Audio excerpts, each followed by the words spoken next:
Welcome back, everybody. So we're going to conclude this little course with the final review of everything that we went over so far. All right, so let's go ahead and dive right in. I don't want to waste no time whatsoever. So we talked about building your study prep, right? What exactly does building your study prep entail?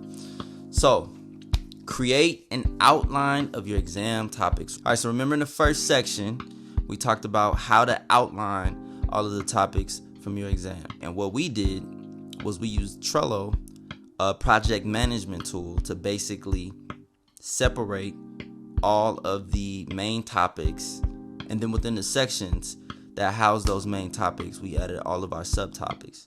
And those individual cards, we're able to click in there, add links, add pictures, whatever it is that we need to add so we can continue to build upon that foundation. Now, once again, you do not have to use Trello to do this, okay? You can do this in whatever software, whatever project management tool you want to use, whether that's Google Drive, Google Docs, whatever, it doesn't matter. A regular old spreadsheet, however you organize information, just make sure you're creating some type of outline. That's really important. All right, again, using a project management tool like Trello. I really recommend Trello because it's just so easy to use and it's free. But again, I'm me, and I can assure you that Trello is not paying me a single penny. I just really like the product, that's all. Number 3, now this is a big one, okay?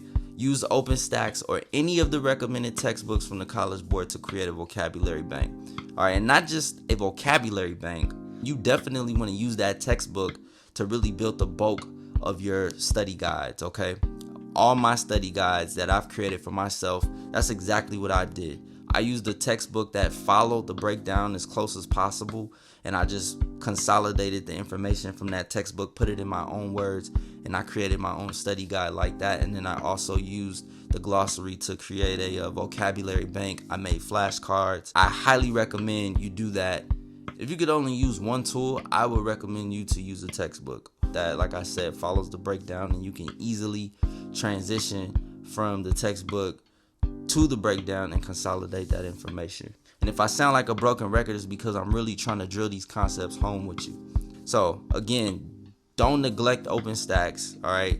Especially if you're studying for one of the exams that OpenStax has a textbook for it. You definitely don't want to ignore OpenStax. At a minimum, just get all the vocabulary words you can, make a word bank, make flashcards at a minimum, okay? If you literally just study flashcards, vocabulary, and concepts, you would pass the exam, okay? I bullshit you not, excuse my French. I'm emphasizing that because I'm dead serious. I have had people use my products, just my flashcards alone or my study guide alone, and they have messaged me back, emailed me, and told me that they passed their exam just from using that. And I'm obviously tooting my own horn a little bit, but I'm also trying to make the point that if you're gonna just do one thing, make flashcards, vocabulary words, key concepts, make flashcards. I guarantee you, if you make really good flashcards and you make enough of them, you're gonna be just fine.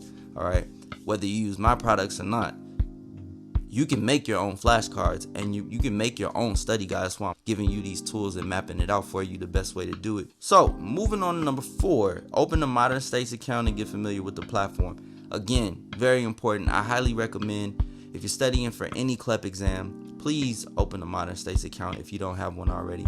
Please just do it. Number 5, use the official CLEP study guide to identify topics and vocabulary words that may possibly be on your exam. That's a no-brainer. The College Board puts the exams together. Use their practice exams to test your knowledge, okay, which is basically number 6.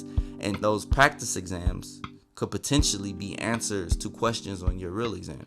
So get very familiar with those answers and also the subject matter within the question that you're being asked. Now, don't take the questions verbatim. Don't take the questions and then just study the questions. No, don't do that. You're setting yourself up for failure, okay? Rather, understand the subject matter of the question and also the answers. If you do that, you're gonna see that stuff somewhere at some point on your exam. That pretty much wraps it up, guys. All right, thank you so much for tuning in. I hope you got some value out of this course. If you're looking for study prep that's put together, that's ready to go, you can shoot me an email or you can shoot me a text, 619-432-5947, and just say, hey man, I'm looking for that study prep that's already ready to go. Put me on game and I got you. Thank you guys again for tuning in. Don't be a stranger. Reach out to me if you need help. And I appreciate you all for letting me be a part of this journey with you. Thank you so much. Till next time.